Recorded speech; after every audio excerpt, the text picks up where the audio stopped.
ఇంట్లో గుర్రపు నాడు ఉంటే నిజంగా అదృష్టం కలుగుతుందా?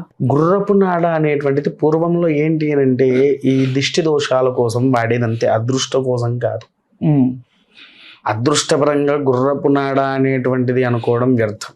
ఉమ్, అశ్వమేధం అంటే తెల్ల గుర్రం ఉంటాయి చూసారా, ఉమ్, అశ్వమేధాలతో ఉండేటువంటి గుర్రం యొక్క నాడ తీసుకొని పెట్టమని చెప్పేసేసి అన్నారు తప్ప ఉమ్, అన్ని గుర్రాలే పెట్టమని చెప్పలేరు. ఉమ్, ఒకటి, ఈ నాడల్లో ఈ నరఘోష శత్రు సంహరణ జరగాలి అని అంటే ఉమ్, అత్యంత శక్తివంతమైంది నీటి ఏనుగు నార అని దొరుకుతుంది. ఉమ్.